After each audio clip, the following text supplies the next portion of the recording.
fight about solutions, right? This is how we should battle. This is how we should fight. Politics, as I say every year, and I'm sure some of you have heard, politics is good. Whenever you hear somebody say, oh, I hate politics, I hate politicians, he's such a politician. Calling somebody a politician should be a compliment. It should be a compliment. Because politics is how we solve problems, how we solve this problem of sharing this world together without violence.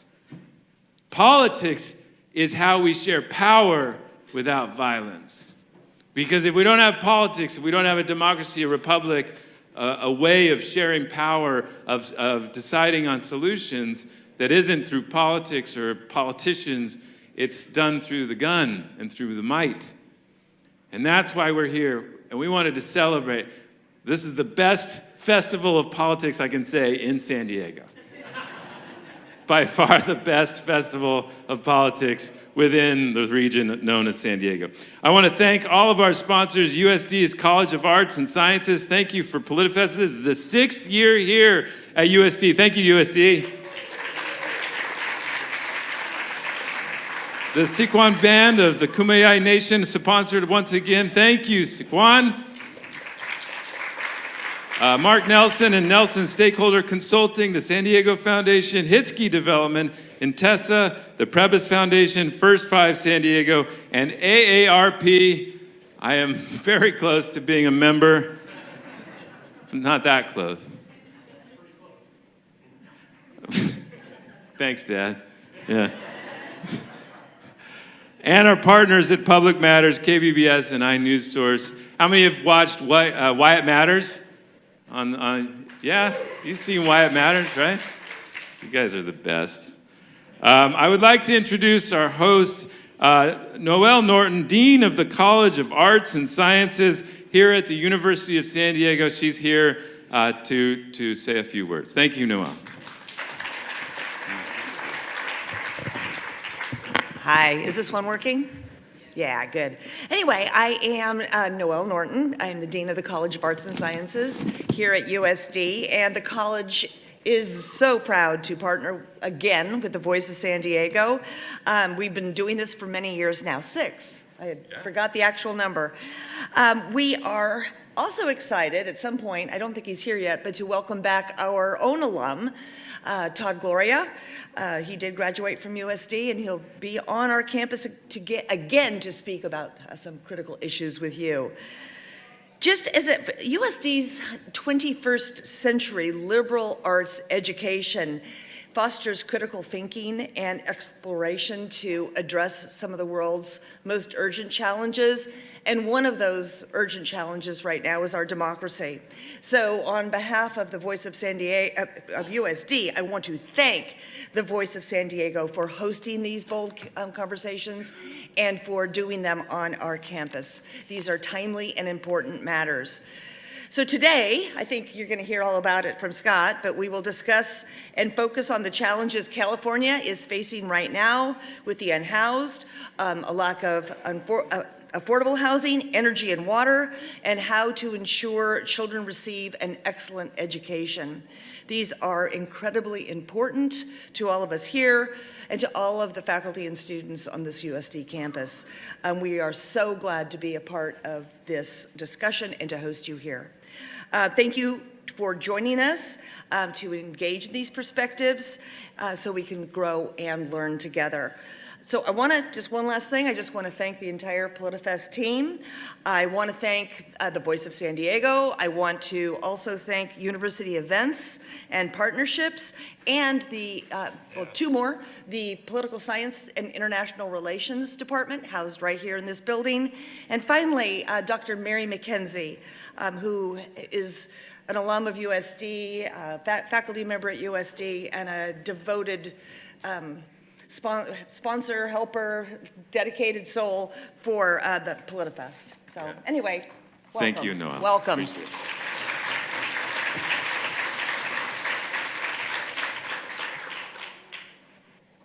There it is.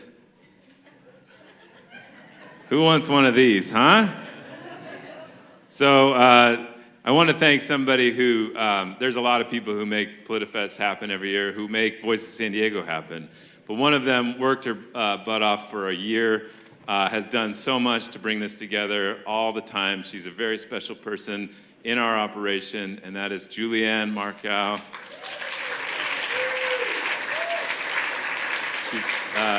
You'll see our volunteers and staff have the new special shirts she was able to get for us as well. But she also got these trophies. So these trophies will be awarded to the presenters of Solutions that win their little showdowns. Not little, they're big, tough showdowns.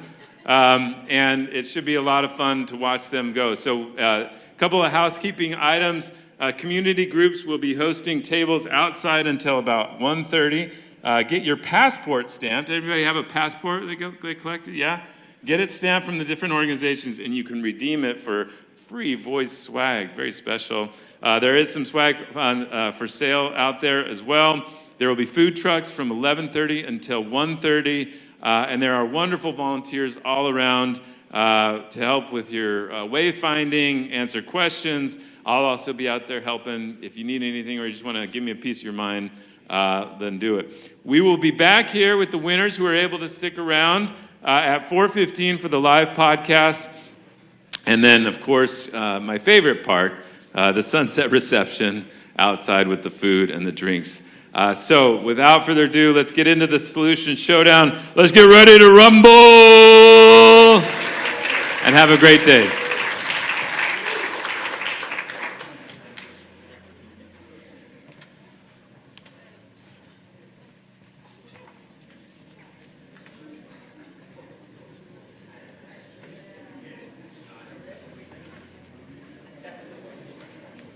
Yeah, you have a few minutes until the next one.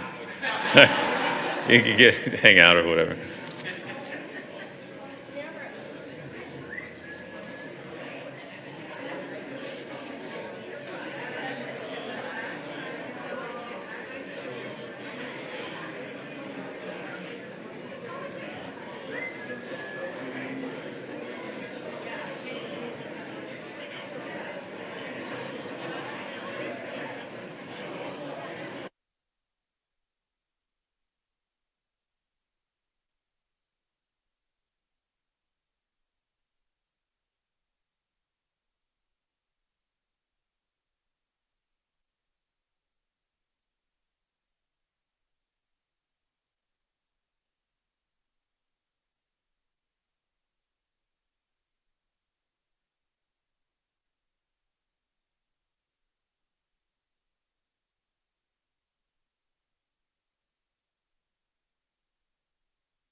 Hello, hello. How's everyone doing?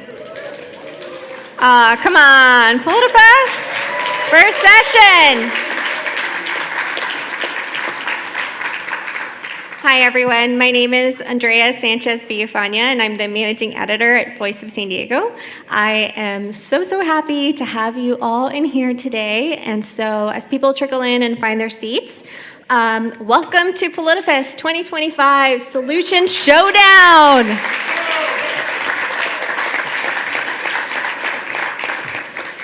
In case you're not familiar with us, which most of you are, I am sure, and I'm sure all of you are subscribed to the Morning Report. Voice of San Diego is a nonprofit investigative news organization committed to holding public officials accountable and giving you, the public, the information you need to be advocates for good government. As a nonprofit, we depend on members and donors and sponsors like you to make our work possible. So please give yourselves a round of applause. We couldn't be here without you.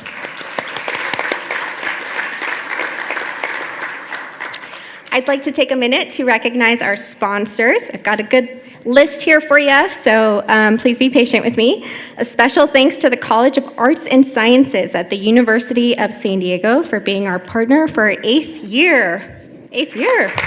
Woo. Our thanks also to the Sequan Band of the Kumeyaay Nation, Mark Nelson, Nelson Stakeholder Consulting, the San Diego Foundation, Hitski Development, Intessa, the Prebys Foundation, First Five San Diego, and AARP. A very special thank you to Mark Nelson and Nelson Stakeholder Consulting and the Prebys Foundation for sponsoring this session. If I could have Mark Nelson come up and just say a few words.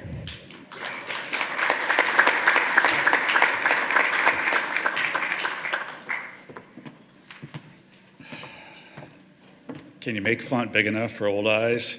Well, thank you, Voice San Diego, for hosting this event. I wrote civil, but when I see the boxing gloves, I'll say a vigorous discussion regarding important local issues is sorely needed. And today we'll hear from a number of important leaders, and we look forward to a lively discussion. And on behalf of Politifest and Voice San Diego, it's a pleasure to be a sponsor for an event like this and subsequent ones. So thank you all. Enjoy this very good day.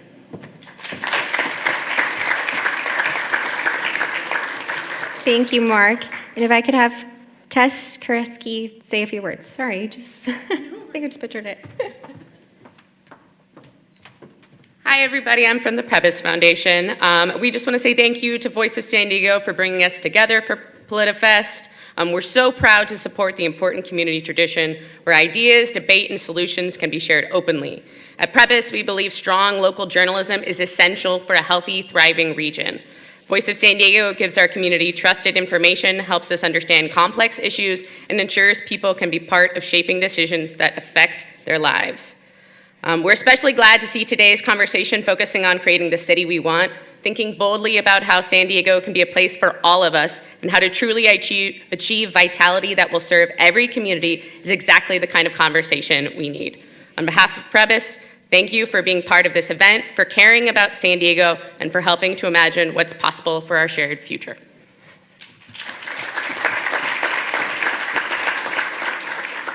Now, since there are so many amazing panels today, if you're like, shoot, I didn't make that one because I went to this other one, don't worry, we've got you covered. We will be posting videos after the event of all our panels. I've also told our reporters, I need some content, so we'll have stories for you guys, don't worry.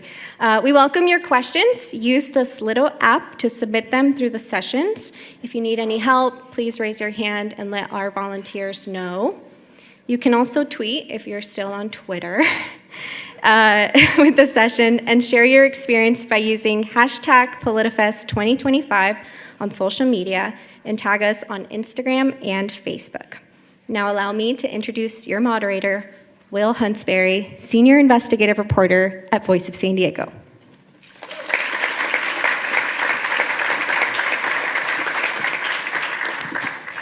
Thank you so much, Andrea, and thank you all for being here. You have come to the right panel. So today we're going to be talking about the city we want. I've got the clicker here. I'm going to hand this to these people in a minute, but let me familiarize myself with how PowerPoints work really quickly. That's us. Okay, so San Diego is in many ways a very magical place.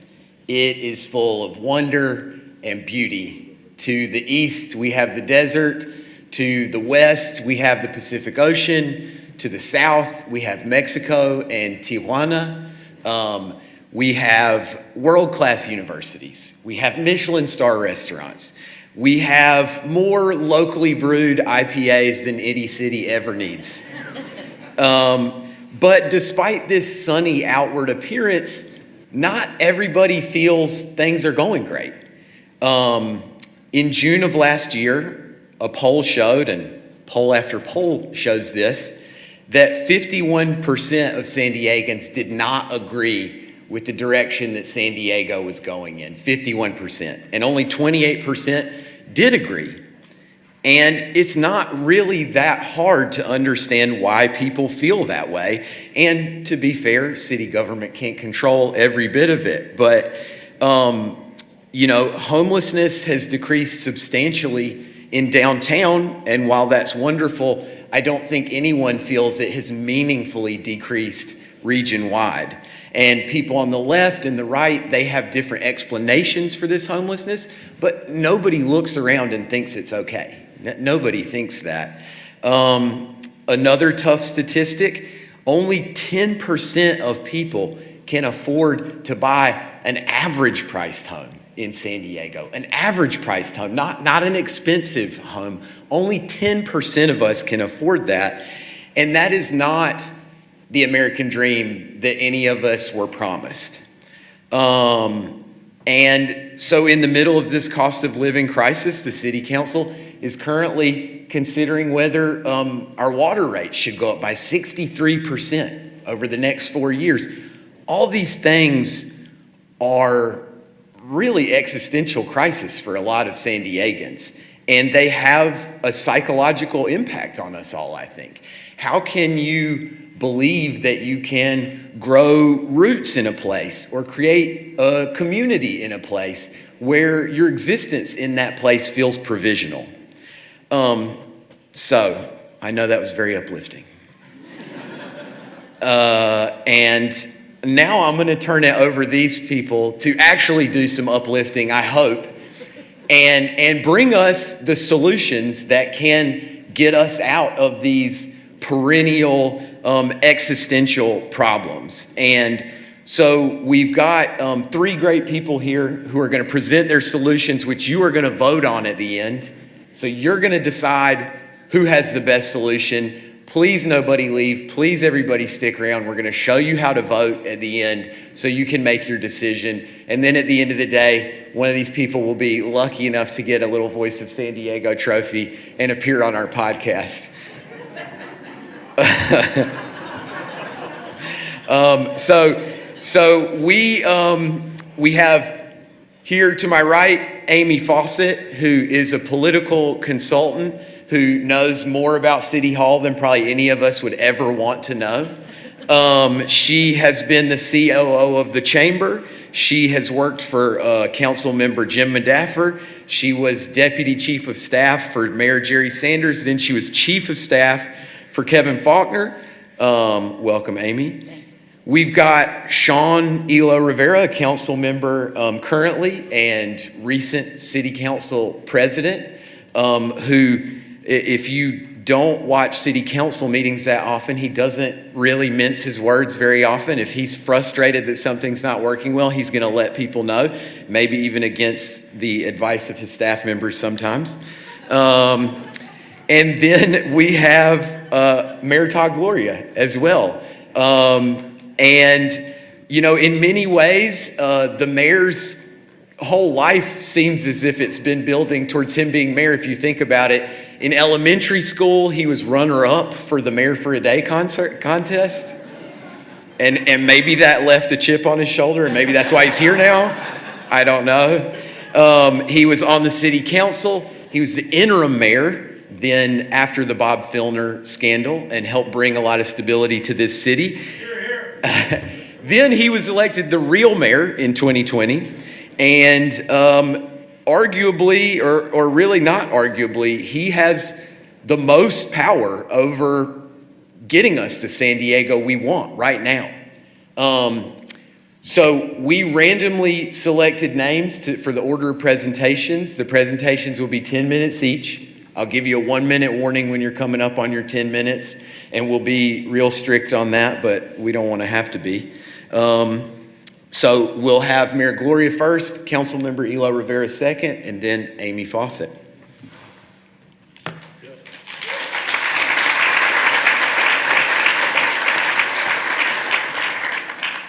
Well, thank you for the introduction. And if anything, my biography shows I'm just tenacious.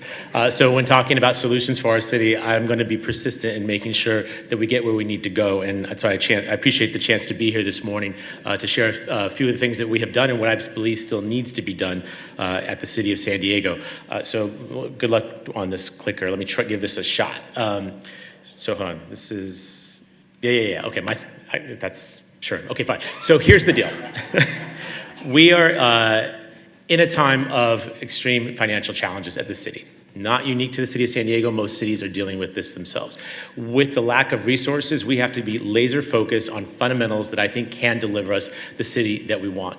For me and my administration, it's 4 things. Keep us safe, build more homes, reduce homelessness, and fix the damn roads. And by the way, when I say fix the damn roads, it's a proxy for most infrastructure, recognizing that what I hear the most about from you all are the state of your streets. These are solutions these are challenges we've made progress on. In no way am I representing there's mission accomplished. There's a lot more that needs to be done. And I want to share a couple of suggestions, ideas, solutions that I think can help us make more progress on these 4 fundamentals that I believe are necessary to create the city that we want. So going forward, keep people safe. Baseline, number 1 responsibility, literally spelled out in our city's charter, AKA the city's constitution. I will tell you that San Diego has been and continues to be one of the safest big cities in the United States. You see the stats on the page in front of you. I think we ought to be proud of that. That is not an accident. It is a result of intentional efforts by the city and the community to drive down homicide rates, drive down sexual assault rates, et cetera, et cetera. Our teams that are doing that is fantastic. I'm grateful for every single one of them. I chose to focus this presentation on police, but that is inclusive of our fire rescue department and our lifeguards and paramedics. So the numbers are good, but I do hear from folks that they don't always feel safe. I personally think that has a lot to do with disorder in the public spaces, generally around homelessness and et cetera, but nevertheless,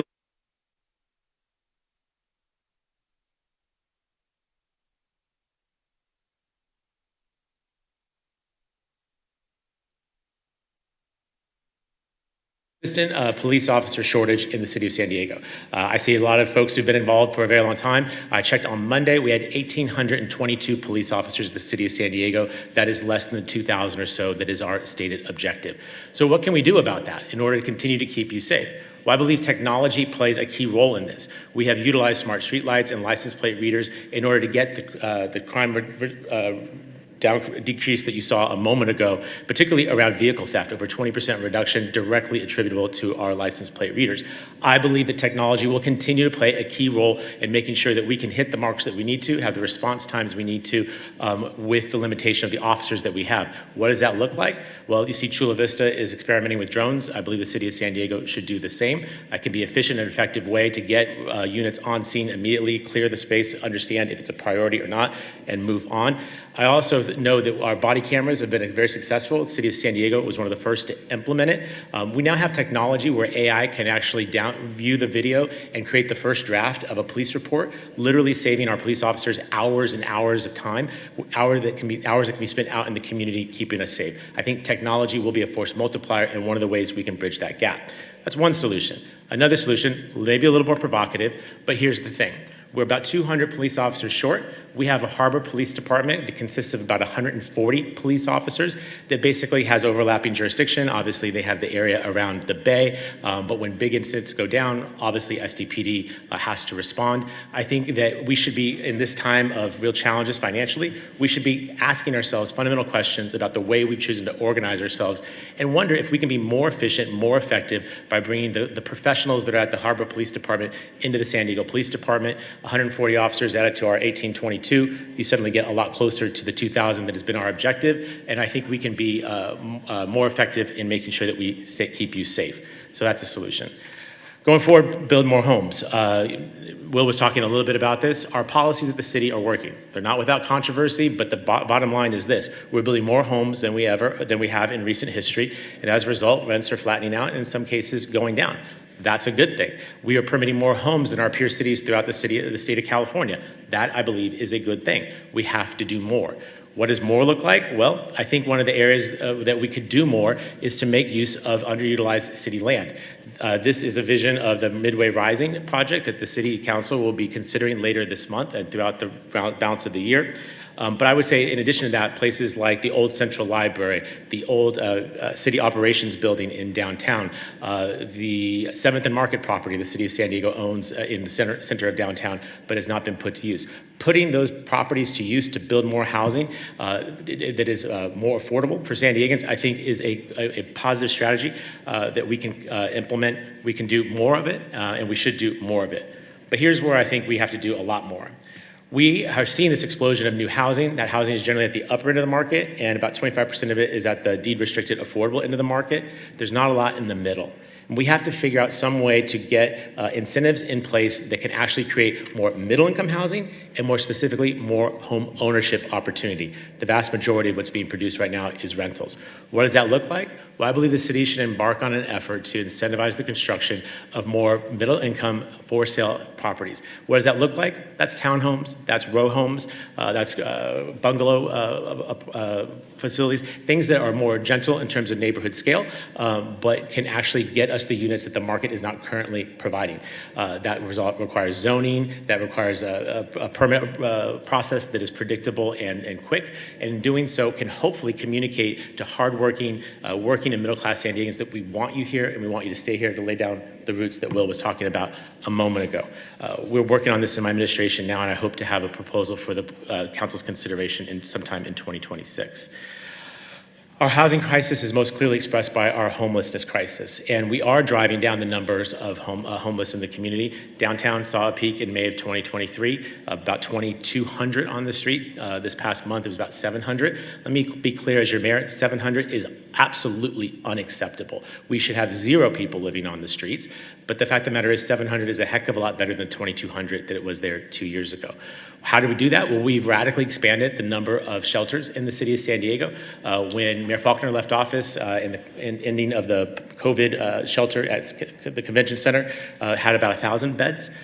Fast forward to today, we have knocking on about 2,500 or so beds and other shelter opportunities. We've been able to do that in 4 years' time with significant challenges like a pandemic, high inflation, et cetera, but we've been able to do it and the numbers show.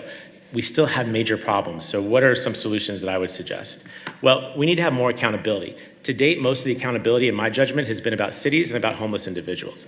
You're going to have a panel at some point today about what do we do when homeless people decline services. And that's a real question to ask. I believe if there's a bed available, people should avail themselves of it. I think when cities are involved in this mix, the governor's right to ask us to make sure that we're showing what we're getting for the money.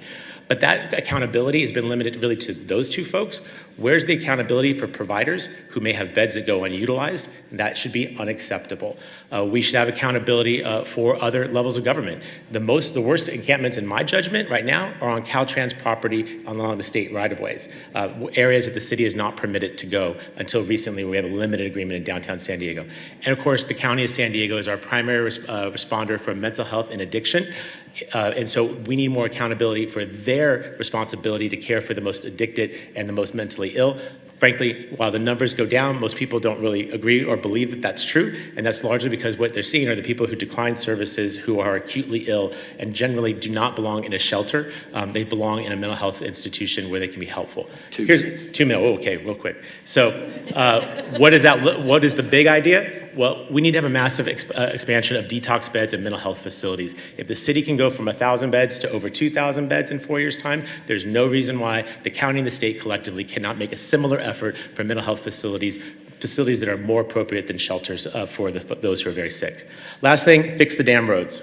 I paved a lot of streets, but the fact of the matter is, if I haven't paved your street, it doesn't matter much to you. You want us to pave all of them.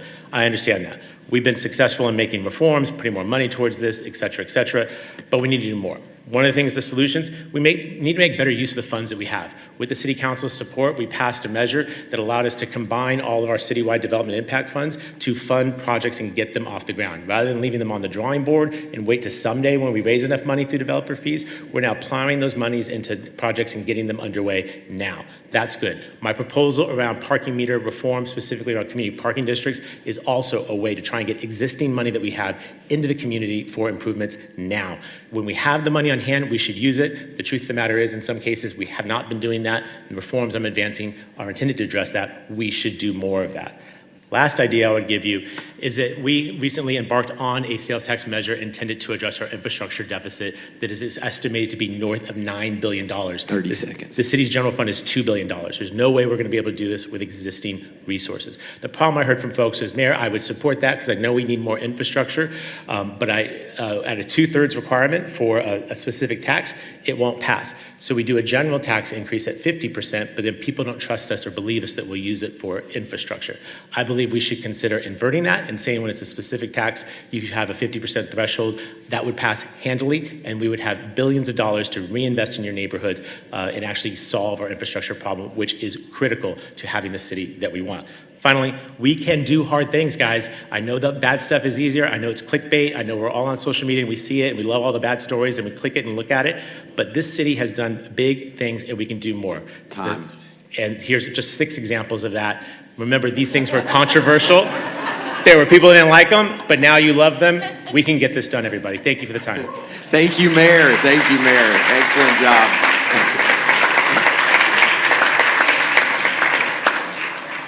All right, Councilmember Shawnila Rivera.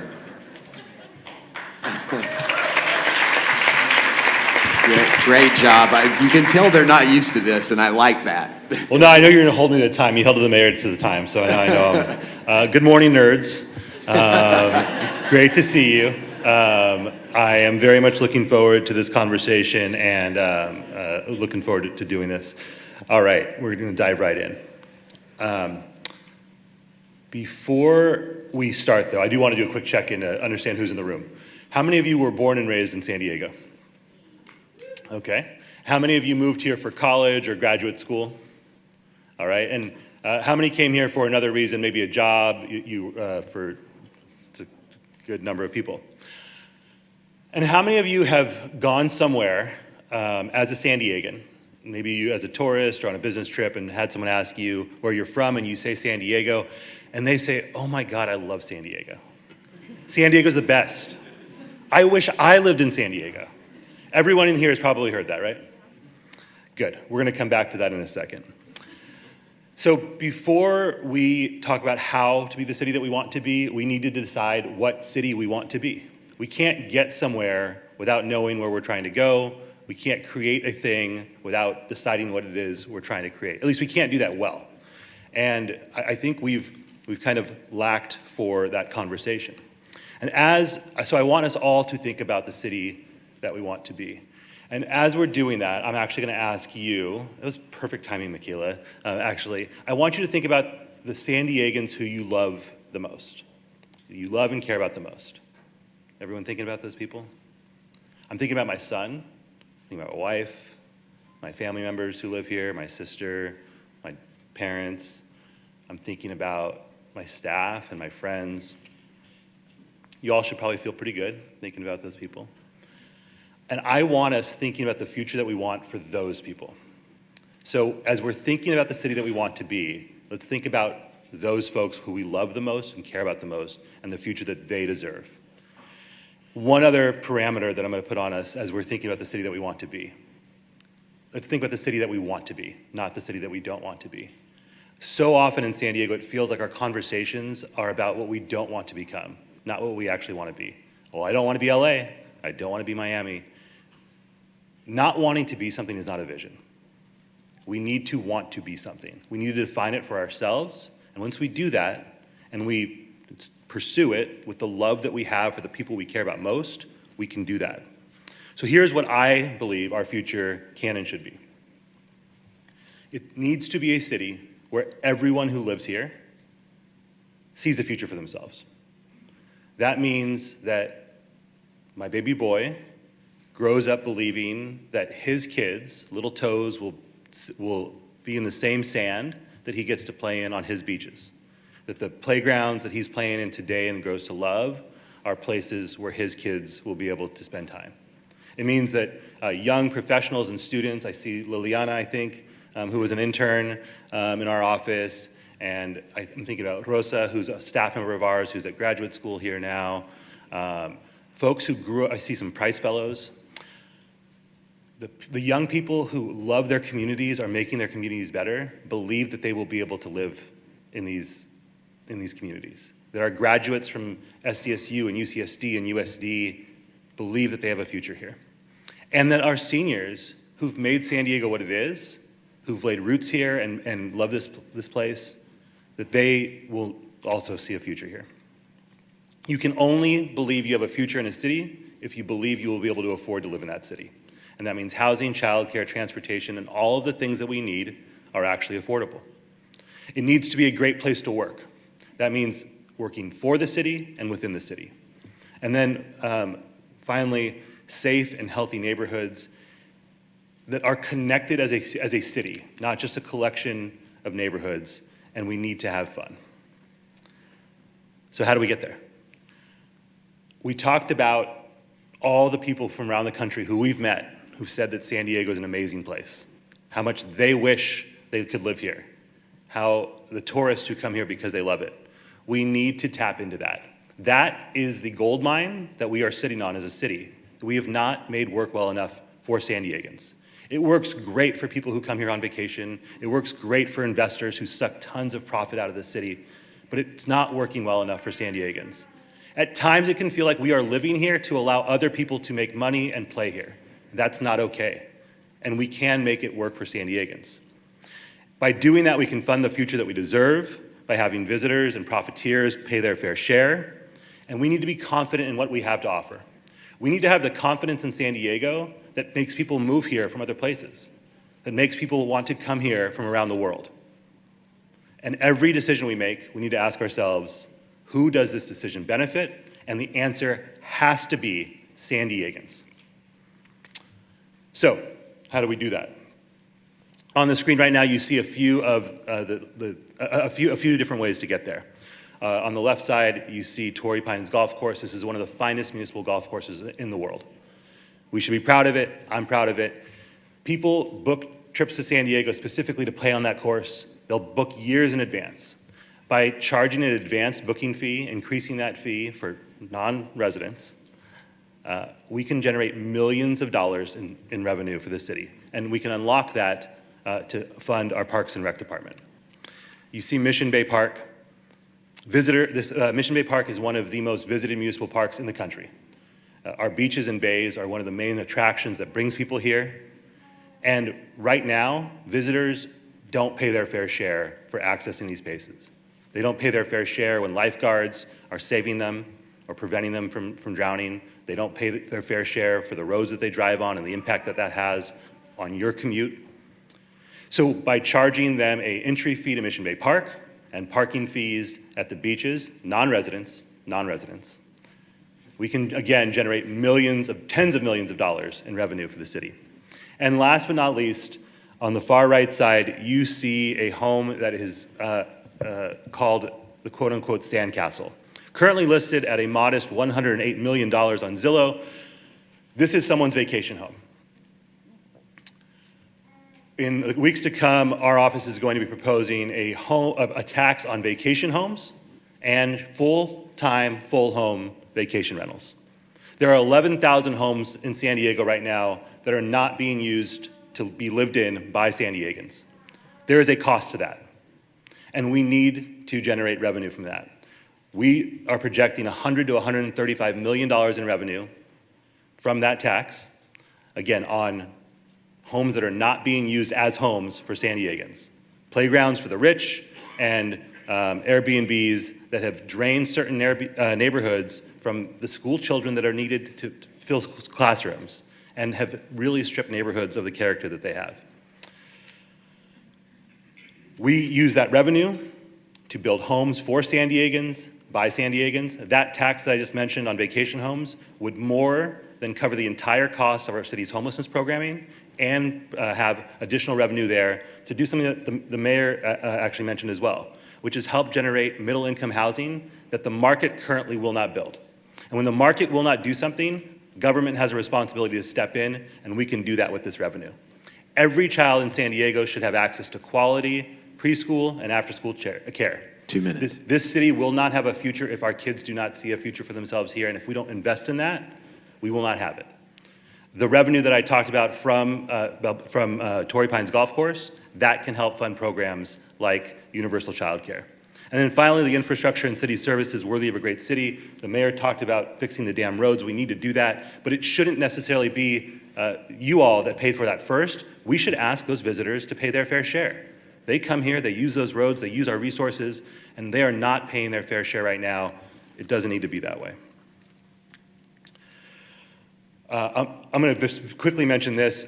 Right now, we're at a crossroads with San Diego's key sectors really not working well for the folks who work in those sectors. We've seen labor strikes, we've seen strikes outside hotels, we've seen nurses on strike and other healthcare workers on strike. We need to do better. We took a huge stride forward a couple weeks ago by lifting the minimum wage. Thank you, Mayor, for your support in that. For tourism workers, that's going to ensure that the people who work here can live here. That is a basic fundamental of any decent city.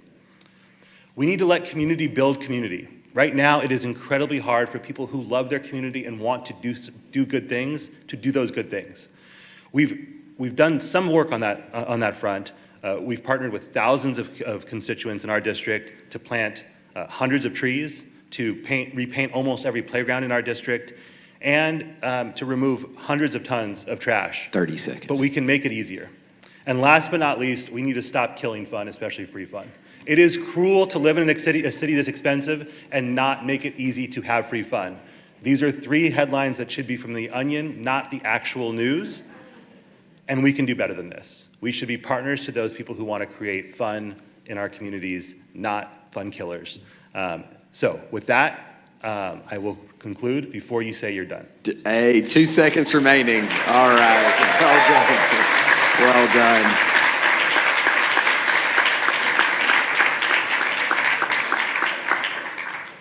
Sorry. Age has caught up to the eyeballs. Here we go.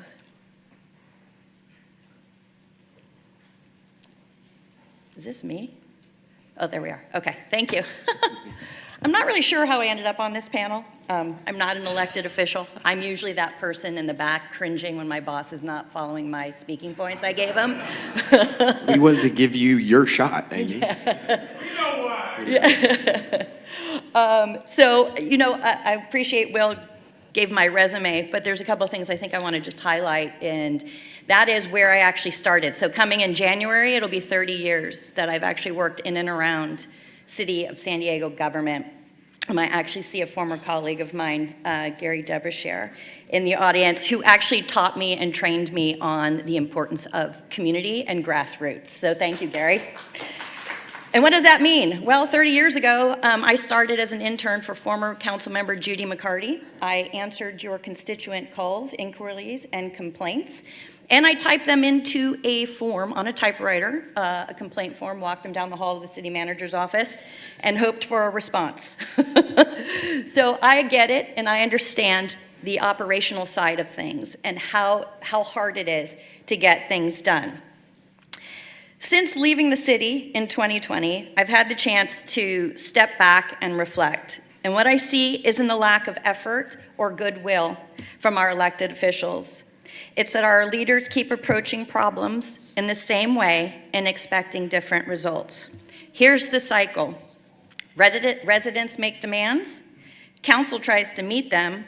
The bureaucracy says we need more money. Leaders raise taxes and fees, and we are rinse, repeat. Now, San Diego is already a great city. We're a Navy town, a border city, a biotech hub, a surfing capital. But when it comes to how the city is run, pride often turns into frustration because people feel their government isn't getting the basics right. A great city takes care of the basics effectively, efficiently, and equitably before adding new costs. Every tax, fee, or regulation increases the cost of living, our cost of living. And every time the city fails to deliver on core services, it erodes our trust. This is the constant push and pull in government and politics. And recently, we have seen a lot of this. Proposed sales tax increase in 2024, tax collection fee, parking fee, water rate increase, sewer rate increase, park fees, and several discussions on what's to come for raising taxes in 2026. I want to be very clear. I am not anti-tax, okay? Government runs on taxes and fees. We get that. I've supported tax increases. That's why my fellow conservatives call me a rhino. But I want us so when you hear what I'm saying, it comes from that perspective, but it also comes from a very policy wonky, former government worker perspective. But here's the problem. Our city leaders haven't made the case. Residents and businesses will pay for a quality product. They'll give to causes that help those in need, but they will not hand over more money to a system that refuses to admit it has problems and won't explain how it plans to fix it. The trust deficit matters. Even raising something as simple as parking rates has become politically fraught, not because people won't pay, but because leaders haven't earned the credibility to ask. If trust can be built around something that is basic, can't be built around something that is basic, how will residents support more complex proposals like water and sewer rate increases? I do have a solution. I'm not just here to complain about more taxes and fees. So how do we build that trust? We make efficiency and accountability part of the DNA of our city government, not a one-time initiative, but a permanent structure. You did hear the mayor talk about innovation and technology. Okay? But we also have this thing called term limits. And we have to be able to take this innovation, accountability, and efficiency and set it so that it transcends administrations. It transcends term limits. So I want to talk, the city has a department. You probably haven't heard of it before. It's called the Performance and Analytics Department. And what this department does, short term, it's called PANDA, serves as an internal consultancy that uses data, innovation, and process improvement to make city services more efficient, accessible, and accountable. It leads efforts in open data, performance management, and customer experience programs to help city employees deliver better outcomes for residents. How many of you have used Get It Done app? That Get It Done app actually came out of PANDA. This was a department that was created under former Mayor Faulkner's administration and is the brainchild of a former colleague of mine, I can't take credit for this, Almas Udries. For example, so how would we do this? So, creating the San Diego Performance and Innovation Office. Yep, it's an office, it's another department. It's actually an existing department, Panda, but we're gonna supersize it. That ensures that core services are delivered effectively before increasing taxes or adding new fees, building public trust, keeping the city affordable and competitive, and strengthening the city's future sustainability through accountability and innovation. So think about this.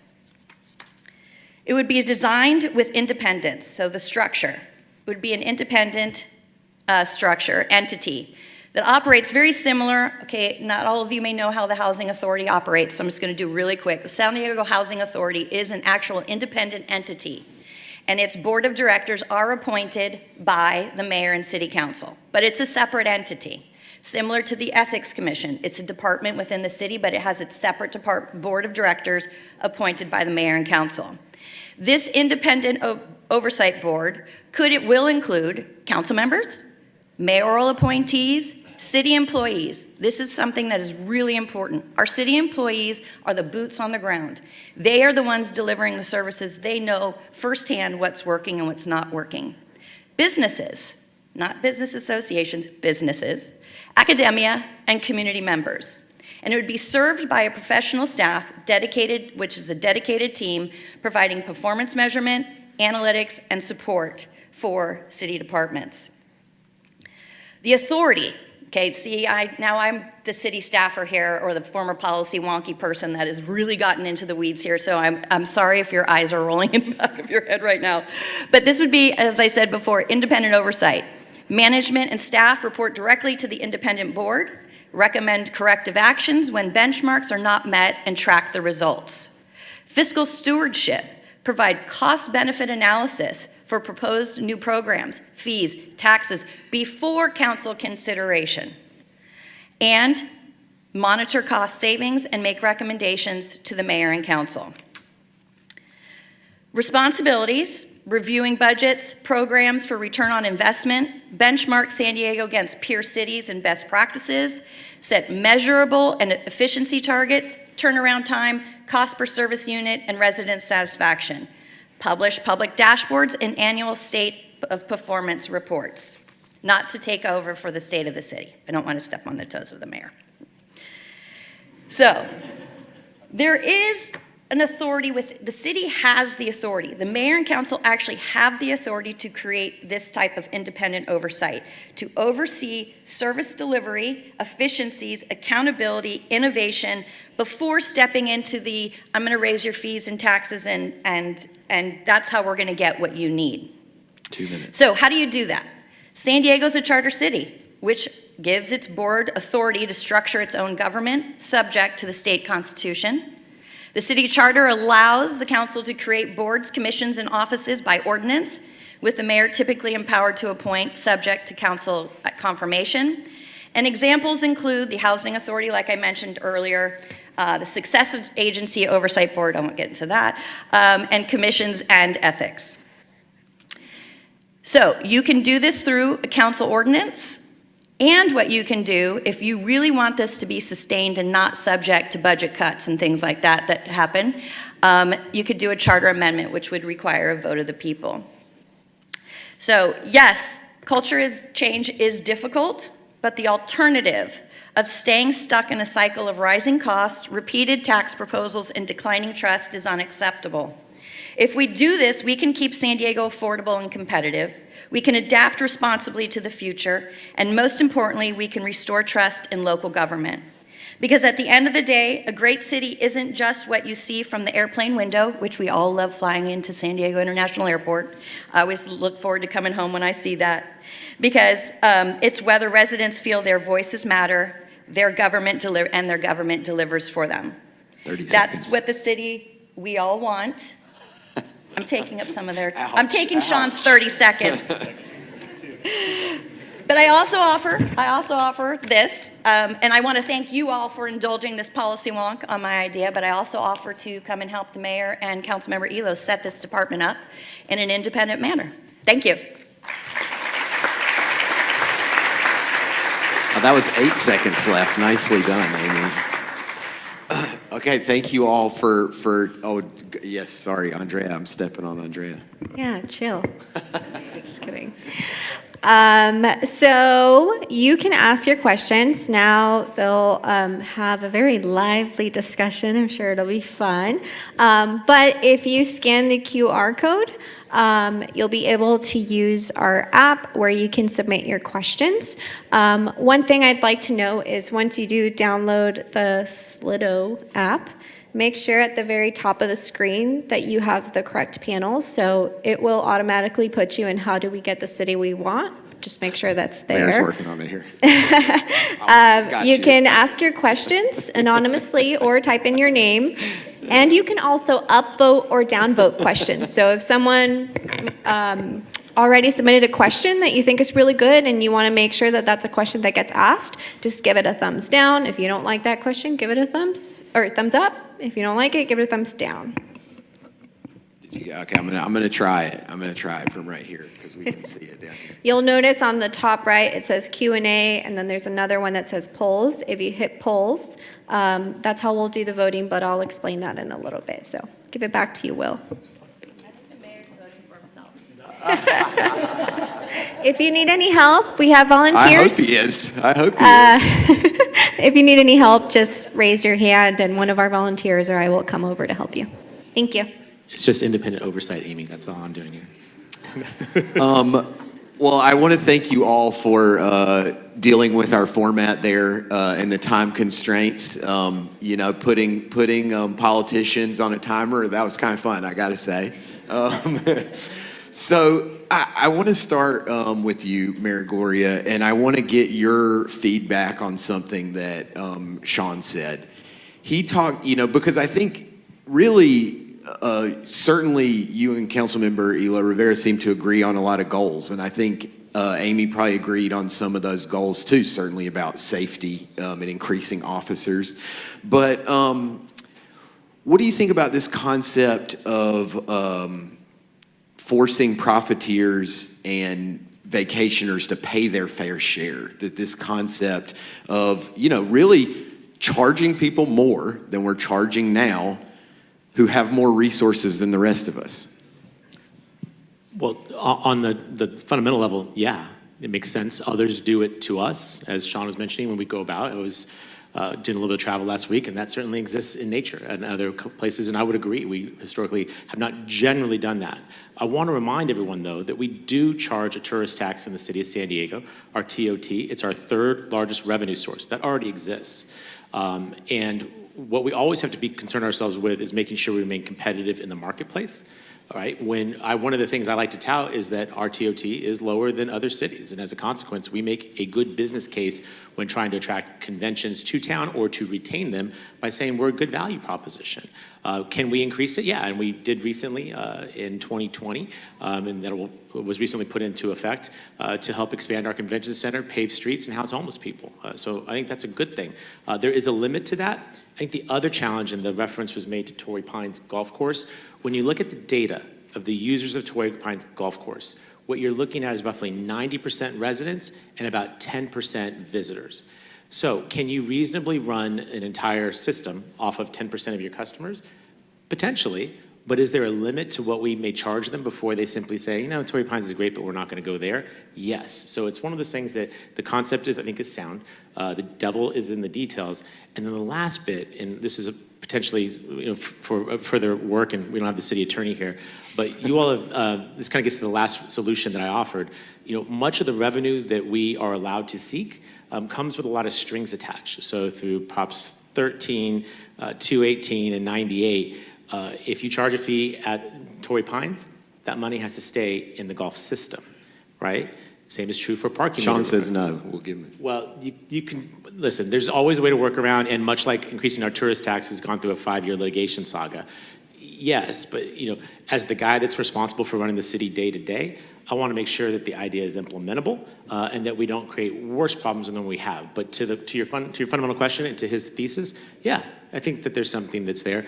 So you think there are people not paying their fair share now? I think that when you see our tourist taxes lower than cities like Anaheim, Las Vegas, San Francisco, et cetera, could we put more? Yes, we could. But is that going to solve, in case of what I think is really challenging, whether it's the homelessness crisis, and that is a very expensive problem, or probably more acutely for the city, what is our jurisdiction? It's infrastructure, right? I already shared with you, that problem is measured by 9 billion or more, right? Is it reasonable to assume that these resources would generate the kind of dollars that would help solve those problems? I don't know that the answer is yes. It's better than nothing, no question. But when we're trying to solve problems, and I think this is the trust deficit, right? We've heard of this new plan that's going to solve this issue. I remember once debating a measure around the infrastructure fund that I currently have to live with. I didn't win that debate at the ballot box. That was said to solve our city's infrastructure challenges. Here we are 8 years later, 9 years later, it has not done that. So, you know, I look at a lot of proposals with a lot of skepticism because I think what you say should have a reasonable chance of actually delivering the end result. What he's suggesting would improve the situation, no question. Would it solve the problem entirely? Probably not. Is that a reason not to do it? No. But I think we should be very transparent with what is actually achievable by some of the solutions that are suggested here and elsewhere. I'll come to you last, council member. Amy, tell me what you think about that. Do you think companies and tourists are paying their fair share now? Let me answer it to you tell you to you this way. First and No, foremost, just hit me straight. the one tax that I did support was the TOT increase in 2020, which was Measure C, that is now caught up in the courts. That is to go to the expansion and modernization of the convention center, as well as homeless services and streets. It got little shy 2/3 vote by like 0.5%, which is absolutely frustrating, but that is a significant amount. So that, hopefully that, once that gets to the courts, that will add more revenues to the city's infrastructure. Let me just say this, I caution on something, is that when you start, one of the major revenue sources that our city, not only our government, but our businesses, is tourism. So there is a cap at which people will be willing to pay to come to visit us, to bring their conventions here, to bring their families here. So my caution is not necessarily don't do this, do this, but what I also want to ask is that our elected officials look at the economics of things, look at whether these are things are going to cool our tourism industry, or is it going to keep it at status quo, and that therefore brings additional money. This is what my point is that I'm saying is let's look and let's take just a step back and look and see, will our economy sustain an increase like that? And over to you, council member. You know, I know you mentioned different ways people could pay their fair share. I noticed you did not mention, you know, a kind of transfer tax on mansions, as LA has done and has been pretty controversial.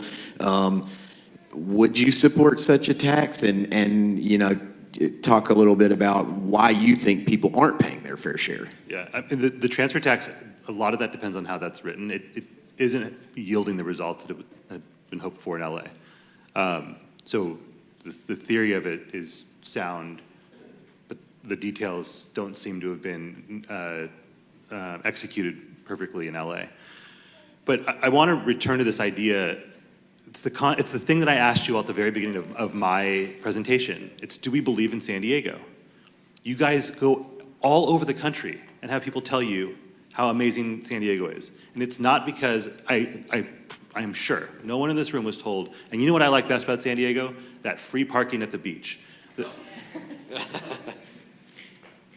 We have to be more confident in ourselves. We have to believe in San Diego. And I believe in San Diego. I don't think that we are on the cusp of collapsing as a tourist destination simply by asking tourists to pay their fair share. In fact, I would say that San Diego will be an even better tourist destination because the roads will be better paved. There will be less homelessness. Balboa Park will be even better than it is today and better maintained. And I'm not trying to sell a false bill of goods. We need more resources to do the things that we have to do. We always can and should and must seek to act as efficiently as we possibly can. We cannot solve the problems the city of San Diego is facing without additional resources. We simply cannot do it. And anyone who suggests otherwise is not being fully honest with San Diegans. So then the question is, where do those resources come from? And before I ask you, residents of the least affordable city in the country, to pay more, I want to ask those people who have the means to come here on vacation and who are extracting enormous amounts of wealth from this city to pay their fair share. I don't think that that is unreasonable, and I think that is actually one of the ways that we build trust, because I know that I would be much more comfortable asking people to pay, San Diegans to pay more, if we'd exhausted all of the other options first. And this is what we need from you, is what we need to bridge the gap. But we are not doing things that every other city does, and we can no longer do that. And this idea that we are not capable as a city of just demanding some goddamn respect from people who come from us by paying their fair share is not okay. We have to do more than, so the last thing I'll say on that, Will, is we know we know the data actually bears that out. That in the toughest times in our lives economically, San Diego's tourism industry was incredibly resilient. During the Great Recession, San Diego's tourism industry was one of the most successful, if not the most successful in the country, because not just because it was cheap, but because of the way that it's situated. It becomes the amazing place to go that maybe you can't afford to get on the flight for, but you're more than happy to drive to and have a great time. So I want us to lean into that. I'm parking my car and overlook the bay, and like, we're sitting on a gold mine, folks. And right now, we're allowing that gold to be extracted by billionaires and multinational corporations, and we're not getting enough for ourselves. So we're gonna get into everybody's presentation. That's the perfect seg, though, I think, to Amy. So I'd like to hear from her, because Sean just said, we cannot create the city we want without getting more revenue. That was pretty much it, and that makes sense to me. I've followed city budget discussions before. There are a lot of people asking for their slice of that city budget pie, and it's pretty dang locked up in a lot of ways, especially in this time, where we didn't get the November tax passed. We're in this deficit we're dealing with. So is that wrong? Is Sean wrong to say that, Amy, that we cannot create the city we want without figuring out how to get more revenue? I think we have to first and foremost start with looking inside our own organization and see what are we doing. We cannot sit here with a straight face and say that our city is run efficiently, affordably, and that our roads aren't crumbling, and that we don't have homeless on our streets. We're gonna be paying for parking. We're gonna have a 30+% increase in water and sewer. When does it stop? For 30 years, I have heard that the water infrastructure is going to crumble and fall apart, and we will never have any water again. I'm being exaggerated, right? But we don't ever hear from our elected officials and our leaders, well, how are we going to do things differently? Because things the way they are operating are not sustainable.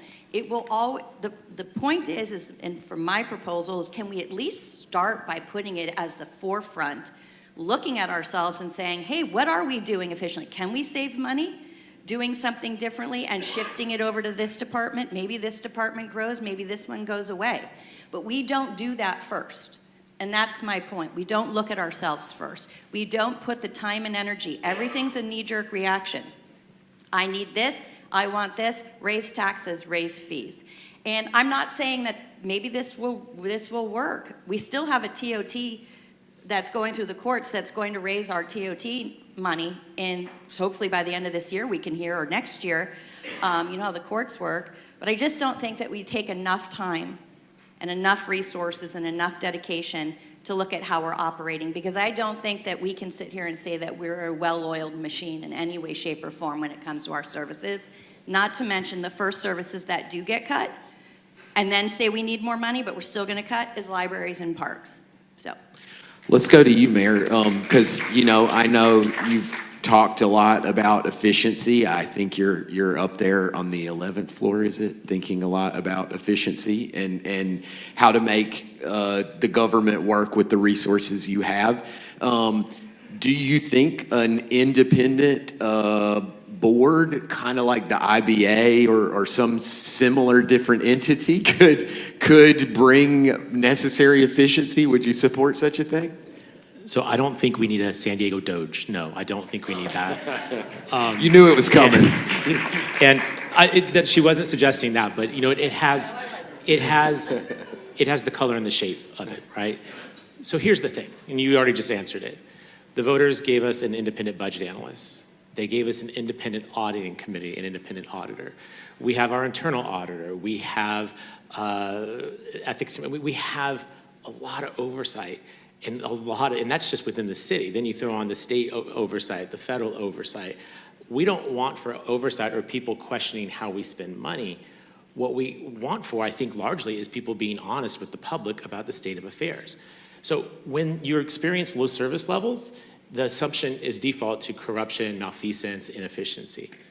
Often it's simply that we've just run this thing into the ground. And I think that's where Sean and I have got unlucky, is that we showed up at City Hall about the time that every shell game solution that previous administrations have advanced are no longer available to us anymore. So I'll give you a quick example. You see a lot of streetlights out in the city, is that right? A lot of they're busted. You report them through Get It Done, it's 300 plus days till we can fix it. It's not because we're wasting tons of money, it's because we have about a dozen electricians in the entire city to maintain 60,000 streetlights. The successive years of budget cuts that we've had to implement, where we hollow out the organization to the point now where we just can't stretch it any further. And I'm the guy that's left having to be honest with you. And I've always promised across 17 years in elected office that I will never lie to my constituents. Sean is right, we do not have enough resources. Can we try and become more efficient? Yes. Should we prioritize? That was exactly my whole presentation, if you were not listening to what I said.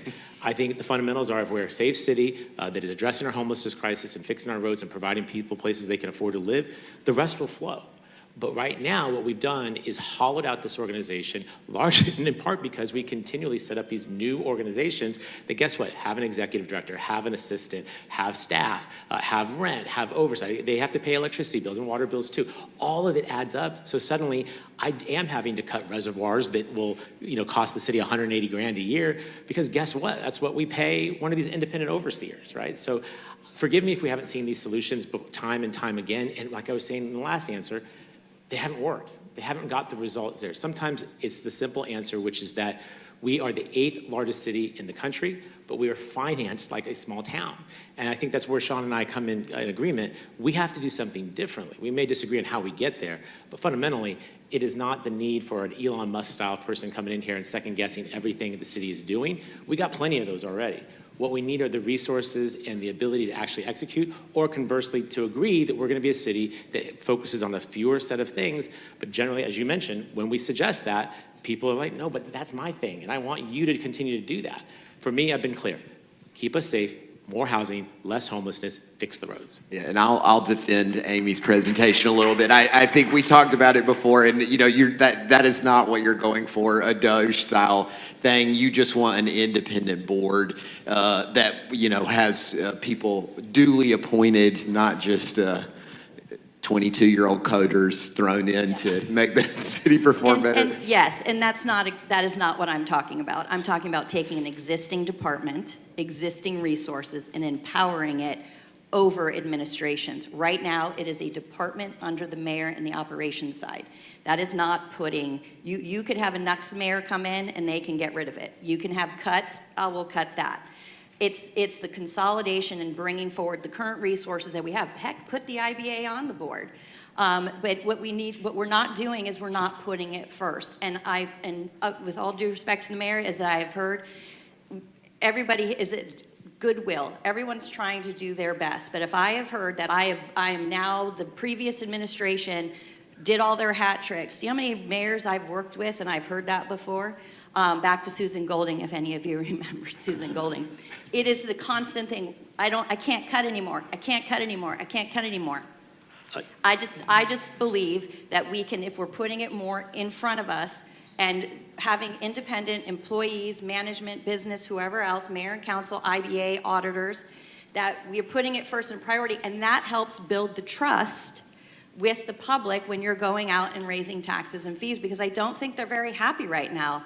And that is my point. So let me go to Todd's presentation now, because we got to keep bashing through. And so hopefully we've aired that out decently. Word choice. Okay, thank you. My question to you, there's two things I want to talk about from your presentation, Mayor.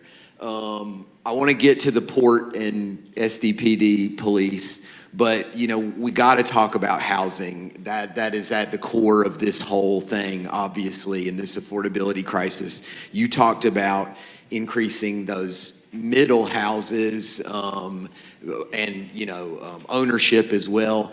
So there's a proposal floating around out there. I'll describe it for y'all really quickly. It's a little wonky. It might sound it, but I think it's actually pretty revolutionary in some ways. Some people want to end minimum lot sizes. Right now you can't have, when you build a single family house, it has to be on a lot of a minimum size. And so that can prevent townhouses, and it can prevent very modest density from occurring. So, what I'm curious about, Mayor, is, will you support that getting rid of minimum lot size in that effort to increase that middle stock of housing? So it's a variation of that. So my position's always been that we're not going to build anything anywhere, right? Like, what we're trying to do is focus in on what we need the most, which is more shelter beds, more affordable rentals, and first-time home ownership opportunities. That's where the market, as was mentioned before, is not performing. Now, does it make sense to do that in areas that are far away or outside of our city? Well, generally, I don't have control over that. And frankly, that adds to other sets of issues around traffic, emissions, et cetera, et cetera. What we try to focus on is what we call sustainable development areas, where there is more flexibility in those areas. And I think that continues to be the focus of where we want to place homes close to jobs, near existing infrastructure, within our city limits. So it is a zoning play. There's some help that we need from our state partners around construction defect litigation. There's other things that will actually speak to whether or not, because I can permit it, or I can zone for it, but people may not pull permits for it, right? And that's a challenge that we have, and this is the work that we're doing now to try and actually make it real. I think the thing I worry the most about, the mayor said we're going to solve the middle income housing issue, right? Yeah, and then it doesn't happen, right? So we are being very thoughtful in making sure we do this the right way, which gets back to your question. It's not a hatchet approach. It is like being thoughtful about where can we put this so that it can actually get done. So it'd be certain places in the city. Within certain places, and close to transit, close to jobs, where there's existing infrastructure. I think that's where we need to focus our development concerns, because you all have been very clear. You think La Jolla would actually secede if you tried to end minimum lot sizes there? They're not going to secede.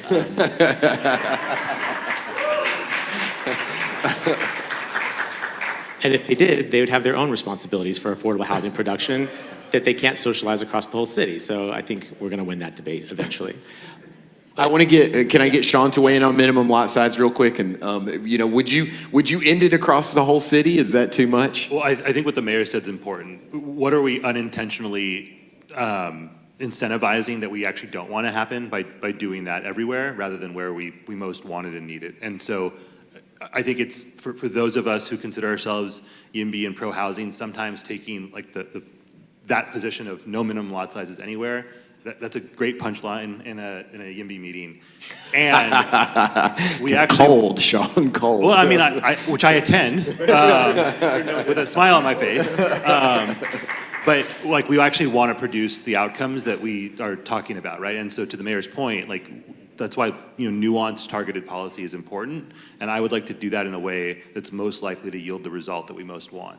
Can you say more on it, Mayor? We'll come back to you too, Amy. But how that sounds amazing, getting more home ownership and more middle homes. But if we want to help people buy those homes, we need money. If we want to create those homes, we probably need some pretty serious policy changes. We're not going to just be able to tool along with the policies we have now and get that done necessarily, right?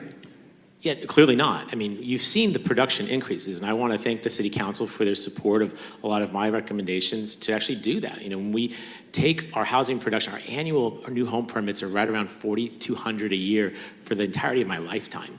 And then in the last 2 years, we did nearly 10,000 homes and almost 9,000 last year. When you are more than doubling the production, you're starting to drive down costs But the problem, of course, is what we're seeing is it's mostly rental, and it's not necessarily for families and definitely not for sale. So it will require some changes. I think one of the challenges that I can zone for how you use the land in terms of like form, like sticks, cement, whatever, whether that is actually ends up getting sold or rented out is hard, right? And this is part of what Sean's trying to sort out with vacation rentals, right? So how can we create something that creates the product? We know what it looks like. We know it's smaller scale, right? It's probably a shared wall or something like that, smaller yards, whatever.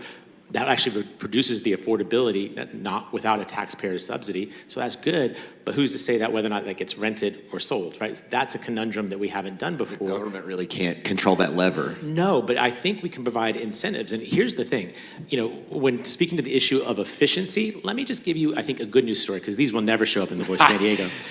Touche. So, in one of my State of the City addresses, I challenged our city's permitting department to permit 100% affordable housing complexes in 30 days or less. Understandably, the staff was not very okay with that. They were very concerned about being set up for failure. But we set a goal, we managed them to it, and here we are multiple years later, they're not doing it in 30 days, they're doing it on an average of 9 days. Time is money. If we provided a similar sort of promise to someone who's saying, like, I'm gonna do those row homes, I'm gonna make them for sale, and we say, okay, well then we're gonna work with you to get that permit in 9 days, not 6 months, 12 months, 18 months, I think we might get some more interest. So it's a little bit of zoning, it's a little bit of management, it's a little bit of permitting authority. It's all of it together, and this is absolutely worth doing. Let me just let you know, if you can't figure it out, I'm passionate about this issue. I pick up your garbage once a week in exchange for the opportunity to work on housing issues. And I do it because I'm the son of a maid and a gardener who bought a home in San Diego. They were able to buy a home in San Diego 2 generations ago. But we both know that's impossible today. But I refuse to accept that as our reality. I believe we can change it, and it requires policy changes. And because I have a council that understands and gets this priority, we can figure this out. And my goal is to spend the remaining time I have as your mayor to figure it out. We're doing all right. I see Andrea standing there. So should I bet somebody asked about the port and SDPD in here. Should I turn it over to you? Do that one and then. Yeah. Okay. So let's. That was a fascinating solution. I didn't see that one coming. Studies have shown that San Diego has an officer shortage. This has been going on for years and years and years. Some people have challenged that notion, but a lot of reports have showed it. Let's get Amy's take on the proposal first. Do you think that's a good idea to deal with the officer shortage, kind of bringing the port police officers under SDPD? I think you should ask the port that first. The mayor's got it in the bag. Well, I think that anytime you can find a way where there's overlap, right? You have SDPD patrols up to Pacific Highway or Harbor Drive, and you have Harbor Police. They also do 5 different cities. The port is made up of Chula Vista, National City, Imperial Beach, Coronado, not just the city of San Diego. But yes, I do think that you should look at a comprehensive way of all the different public safety resources, and can there be a partnership? And a utilization of how those officers are distributed. Currently, there are MOUs between interdepartments already with sharing of providing of services. And I do think that all the public safety chiefs work really well together, and it's worth a conversation, absolutely. I don't know if the Harbor Police would like that idea or not, but I will say that having interagency cooperation and partnerships is always a good thing. It's an efficient use and maximization of existing resources. Do you think you could get them to do it, Mayor? Do you think you could get the port on board with this? Listen, I was told the assignment was to throw ideas out there. Not exactly throw them out there. But I want you to embrace not just this idea, but this questioning of how things have always been and whether or not they need to continue to be that way. I asked and answered that question myself about the Chief Operating Officer position at the City of San Diego, which was created by a previous mayor. There's no reference to it in our city charter. It just is. And I don't think we need it anymore, and the city's fine, right? We're still doing our stuff. Yeah, so word choice. So yeah, well, exactly. Yeah. But is it this? I mean, can we take the 140 officers that are patrolling our bayfront and ask more of them? Can the city of San Diego or SDPD provide more help in those areas? You know, the Harbor Police oversees the airport. That's an important asset. And we can ask the question, do you want the folks with the SWAT team and the other stuff to have that? Surely we would respond, but I'm hearing MOUs and overhead and assistance and you know, mechanics. It's just, there's a lot there. And we should, all of us as taxpayers on that efficiency tip say, maybe this is not how we should do stuff. Maybe we shouldn't have two separate transit agencies. Maybe we shouldn't have, there are questions that should be asked and answered about whether or not this is still serving the needs of San Diego in 2025. Oftentimes these things were decided 75 plus years ago, and just, we should ask the question. Maybe the answer is no. In this particular case, I think that there's some there, and we should look into it. Okay, I'm going to turn it over to Andrea now. I think we got a question from somebody. Yes, from our audience. We have a lot of questions. Thank you for everyone who's using the app. We've got a lot of questions that have been given a thumbs up.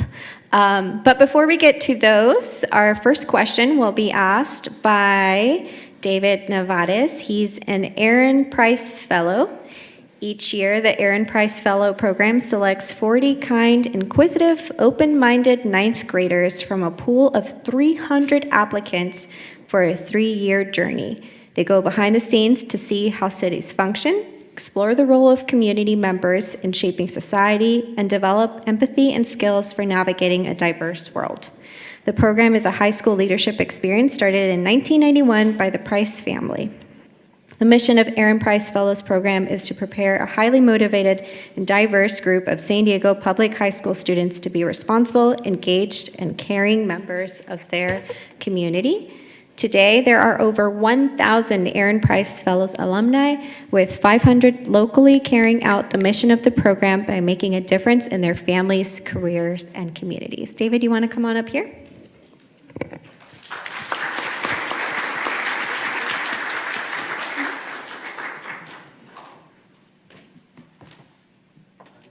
Yep. Sorry, changed our plans. Okay, go ahead. I wanted to ask more specifically about the connectivity of our community. My name is David. I go to Hoover High School. I'm a sophomore. And my question is, what key programs, initiatives, or policies would you propose to increase face-to-face interactions within youth?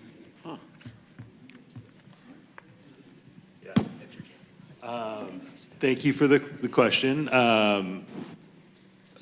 So we could do a whole nother panel on this, but I'll try to keep this relatively tight.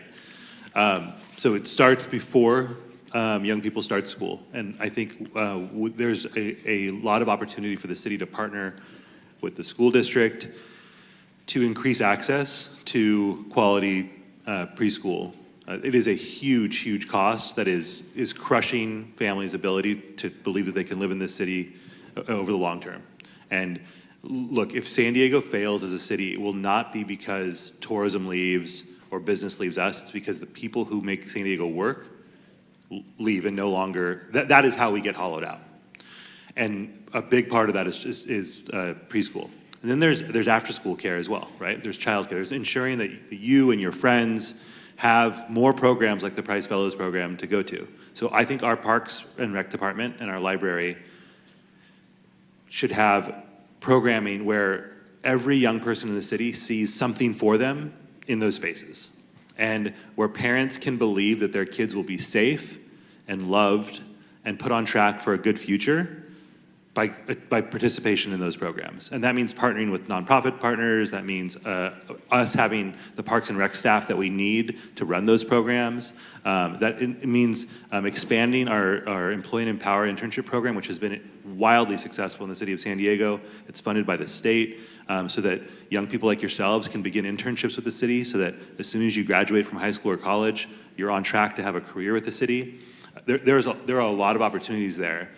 Before I was a council member, I ran a nonprofit where I worked with youth to advocate for and organize for the future that they want and deserve. And there are so many opportunities there, but for way too long, and we are changing this. Youth were an afterthought for the city. The city said, that's the school district's deal. Well, that was a complete betrayal of young people in San Diego and of our responsibilities as a community. Young people don't solely exist on the school campuses where they are attending school. They live whole lives, right? And we should be investing in them accordingly. We should be taking that responsibility accordingly. And here's the other thing. That, like, in terms of efficiency for safety, there is nothing that we can invest in more effectively than giving young people positive opportunities.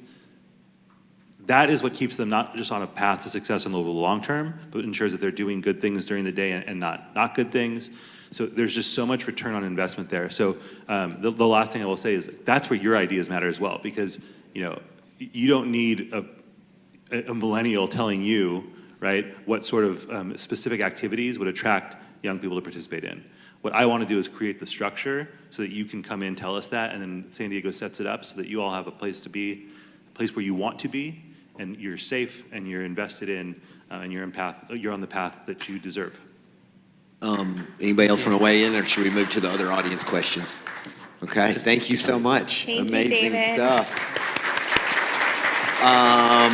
Okay, I've got the questions in front of me, and I am a little surprised by the ones at the top, but people have told me that San Diegans think about efficiency a lot, and so and taxes, and clearly they do. 42 likes on this question.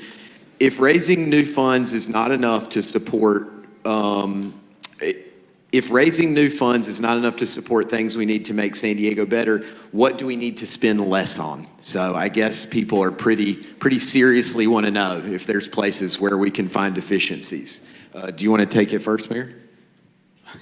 Well, I answered that question earlier this year with my proposed budget, and the reductions are unacceptable. Amy mentioned, that always defaults to parks and libraries. It isn't because that's what we want to do, but that's where there's flexibility, right? In terms of, we are legally mandated to pick up your garbage, to provide you with clean water, to respond to 911 calls. So much of what the city does, there's not flexibility on what we do. We must provide that service. So when you pull all those out, when you pull all of the things that are funded by special funds for which there's no flexibility, you're really left with a very small pie that's there. I do think that there have been a fair number of boutique things that have been created by different administrations. Point out the Faulkner administration created the Performance Analytics Department. My administration has continued it and added to it. It does serve its function by finding efficiency, but it is something that didn't exist a few years ago and does exist now in an environment where we have 12 electricians and 1 locksmith serving the whole damn city, right? So fundamentally, I think we need to focus on priorities, and I think that's making sure the public safety departments are fully funded, that we're fixing our roads, that our permit department is responsive to businesses' needs, and that we respond to the human crisis of homelessness. Everything else after that, we should question, and we should right-size to the resources that we have and hope that if folks want to adjust that they can do that at the ballot box. But for me, the 4 things I have are very clear. I think after that, we're right to question and adjust. I tried to do that during the budget process. That generally was not successful. The council directed me to go back and find some more revenues, and that's what we're doing now. Councilmember Elo Rivera, is the mayor right that there's no wiggle room on public safety, on police spending? Do you think there could be? Sorry if I misquoted you there. You didn't say there were no efficiencies. We've asked them to become much more efficient on overtime, and that is being done. Hats off to Chiefs Wall and Logan, because fire has us too. They're working on that. But in general, you've not been pushing cutting the police budget. Listen, man, if you don't feel safe, you ain't gonna stay here. I don't care how expensive the housing is, you're gonna go. And businesses are not gonna, tourists will not come. We have to be very clear that we will have a trained professional on your doorstep when you call 911 within a few minutes. That shouldn't be negotiable. Look, the mayor and my council colleagues and I are trying to fight our way out of the conservative death loop right now. The city was, and this is the way it works. You leave the city stripped down for parts, sitting on blocks. You've poured the oil down the storm drain. You fired the mechanics, and then you say the car's not running. What's wrong with you? That's where we're at as a city, and we have to resource it right. So, and I say the same. My progressive friends, they want to say cut the police budget in half. And I have the honest conversation with them as well. we need more resources as a city. We have to do it. So sure, we always have to work to be as efficient as possible. Every taxpayer deserves that. There's no easy way out of this without additional resources. Like that is a truth. There are no streetlights on without people to repair those. When the mayor and I started in our current jobs, the 12 people that we had fixing streetlights, like that department was like, the vacancies were 20, 30, sometimes over 30%. So we have to resource this city well enough to hire the people that we need to do the jobs that people expect and want. So we'll dial it in, we will institute almost every single recommendation that the auditor makes when they do an audit. But folks, we need more resources, and the question there then is, who does that come from? Not whether or not we need them. Amy, what could we spend less on? Easy one for you. I agree. When it comes to public safety, that is a hard one. It's important to have a fully functioning, fully staffed police department and fire department. But to answer directly, I don't know that. I haven't been there in a long time, so I don't know where the excess is. I do know that not every function within the city needs to be done by a bureaucracy, by the government. It can be looked at to be looked at. The private sector does do things well. I'm not saying public safety. But there are things that we can look at. But you can't sit here and tell me that, well, we're looking at it. We're cutting departments. We're looking at efficiencies. Oh, we don't need an oversight committee to do that. With respect to the mayor, this mayor's not going to be here in 3 years. Okay, the next mayor could come and cut the performance and analytics department and the efficiency department. So this is the point of what I'm saying is that first and foremost, we have to do a deep dive. And when you have 9,000 employees, 7 to 6 labor bargaining units, these people cannot, and I've been there, it is very hard on your own to take a deep dive into whether these services are being delivered efficiently. Maybe these services need to be cut. Maybe the city government doesn't need to be doing them. But you said no libraries, no parks, no trash, no cops. Okay, well, let me ask you this. How many of you think the city of San Diego administers and monitors their real estate assets very well? Someone who's been knee-deep in it, I'm not going to say, I was there, I'll just throw it out there, that dirty, nasty word, 101 Ash, right? We were in over our head.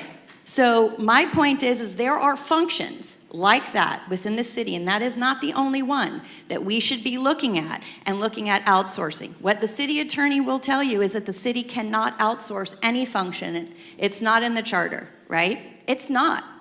Well, you know what? We'll put that in a charter, a vote of the public. So I'm saying that there are departments within the city, like real estate assets, that can be done differently. Trash? Okay, this is another dirty one, right? Everybody excited about paying for trash? It's one of those things that I actually believe is a fee that needed to be looked at. Absolutely, 100%. We're one of the last municipalities, probably. That's why she's not a registered Republican anymore. That's why they kicked me out. That's why they kicked me out. I still believe in efficiencies, I still believe in accountability, and I still believe that we need to focus first on how we can cut costs before we start adding them. Not saying that we don't necessarily need to add them. I'm saying we don't do enough good job putting that as a priority first. I think, just really quick, Will, I want to make sure, because... yeah, both of you get very quick.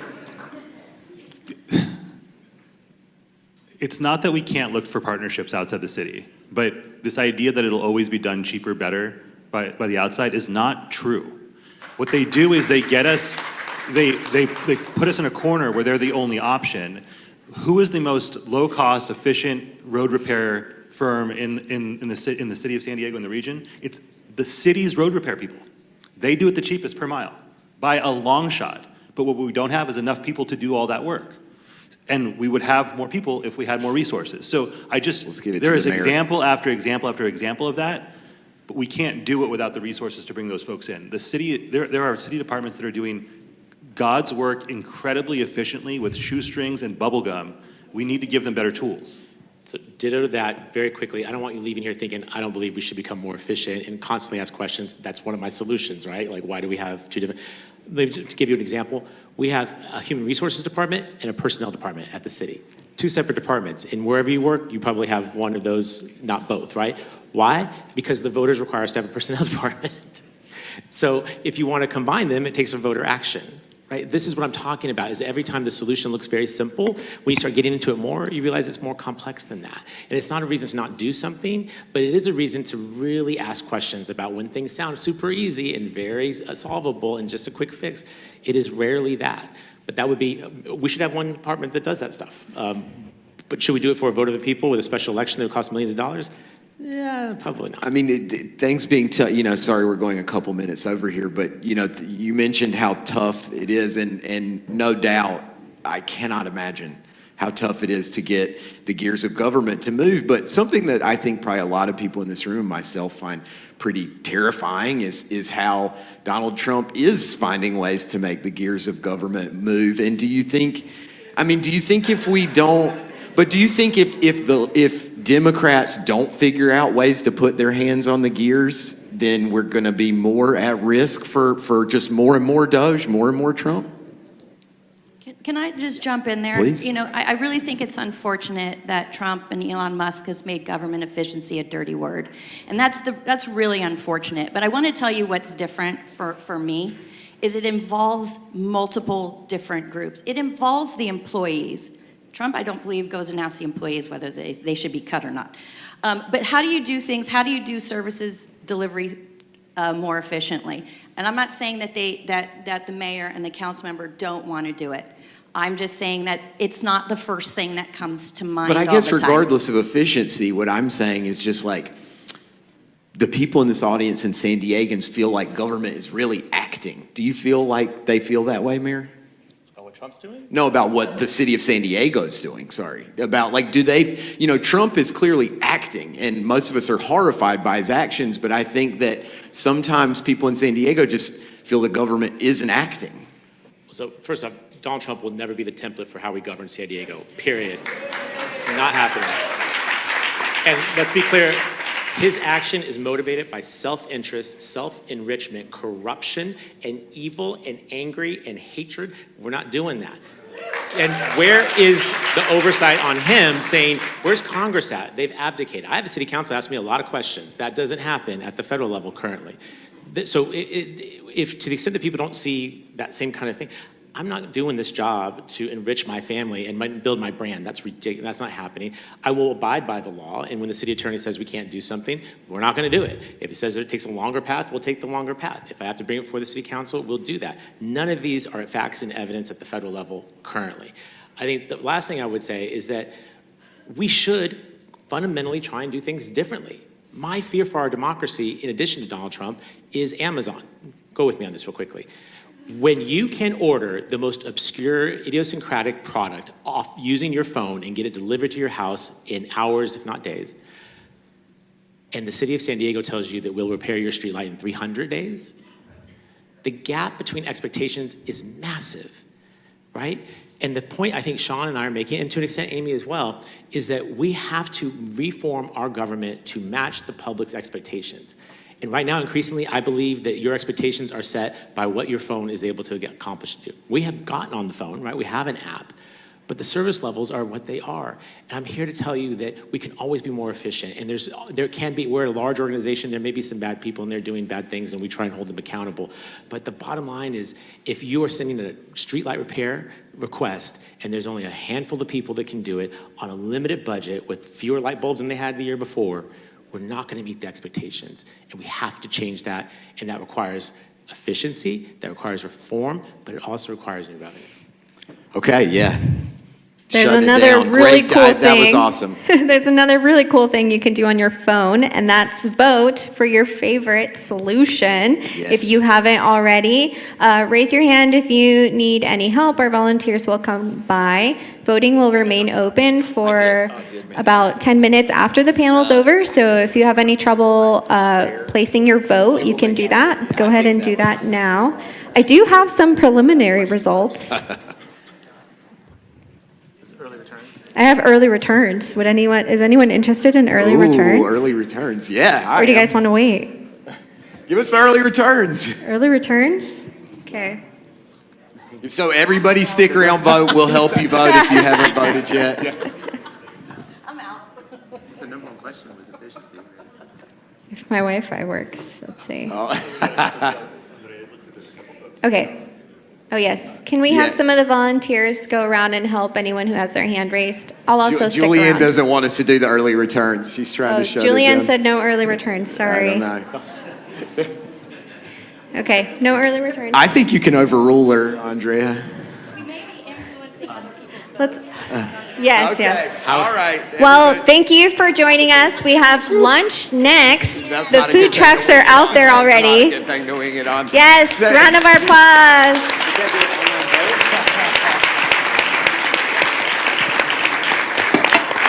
We have lunch Stick around. outside, All the plenty of winners will food be announced trucks. at 4. Truly, please stick around till 4. Just ready to go next. Where? Oh, sure.